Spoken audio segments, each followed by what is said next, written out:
Salut à tous la famille, c'est Shigeki, j'espère que vous allez bien. On se retrouve aujourd'hui pour une très grosse vidéo ecchi. Rappelez-vous la famille, en début d'année je vous avais fait une vidéo où je vous avais regroupé les 12 animés ecchi les plus hot de l'année 2020. La vidéo a super bien marché, donc ça vous a bien plu pour je ne sais quelle raison, hein, petit clin d'œil. Bref, tout ça pour vous dire que je refais la même chose, mais cette fois-ci ça sera coupé en deux parties. Donc la partie 1 c'est maintenant, on est à la moitié de l'année, et la deuxième partie sortira vers la fin de l'année. Bref, c'est parti sans plus attendre, commençons.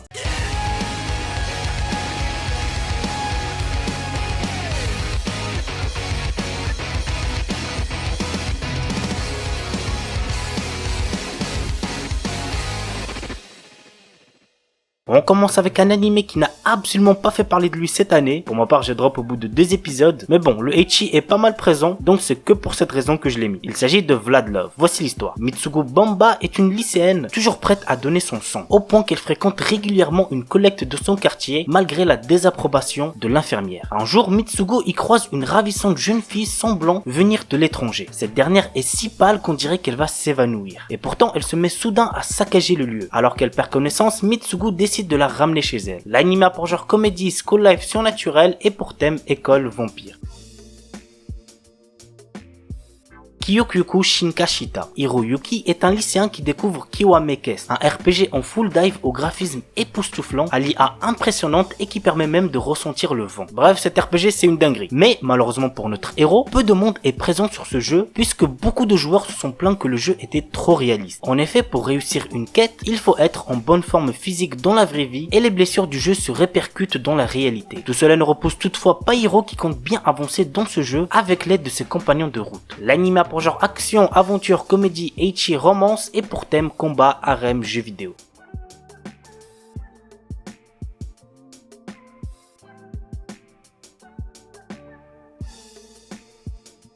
Osamake, un animé que j'ai super bien aimé, vraiment je pense qu'il pourrait faire partie de mon top 10 de cette année. Voici l'histoire. Nous suivons le quotidien de Harumaru Marue, amoureux de Kashi Shirokusa, la fille la plus populaire du lycée et auteur à succès. Malheureusement pour lui, Shirokusa a déjà un petit copain, mais Marue peut compter sur son ami d'enfance, Shida Kurowa, qui lui propose de se venger de celle qui l'a rendu triste. L'anime a pour genre comédie, drame, romance, school life, slice of life et pour thème école, quotidien, triangle amoureux.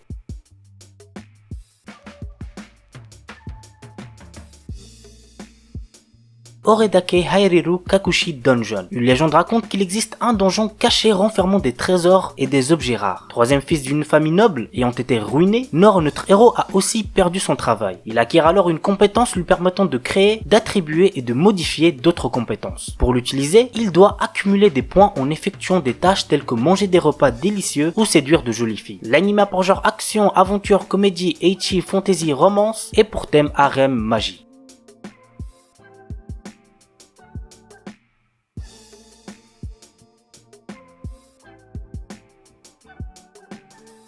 Battle Athlete Victory Ristar. L'histoire se déroule 100 ans après la série animée Battle Athlete Victory. En l'an 5100, les athlètes d'élite du système solaire s'affrontent pour devenir la beauté cosmique, nom donné à la championne d'un immense tournoi sportif. Nous allons ainsi suivre le quotidien de Kanata Akeoshi, l'athlète représentant la Terre durant ce tournoi. L'anime a pour genre action, comédie, ecchi, science-fiction, tournoi et pour thème espace, sport.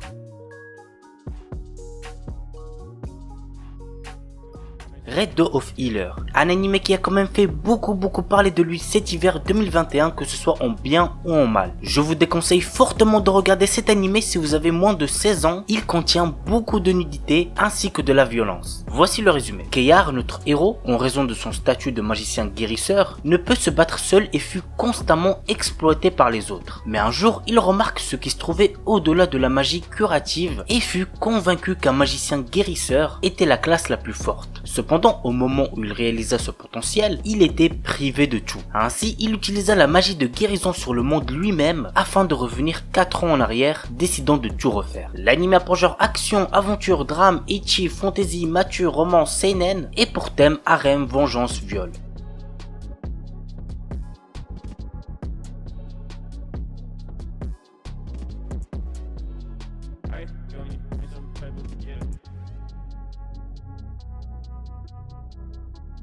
Voilà la famille, c'est tout pour cette vidéo, j'espère que ça vous aura plu. N'oubliez pas le petit like comme d'habitude, et puis moi je vous dis à très vite pour une nouvelle vidéo. Sur ce, ciao tout le monde, portez-vous bien, c'était Shigeki.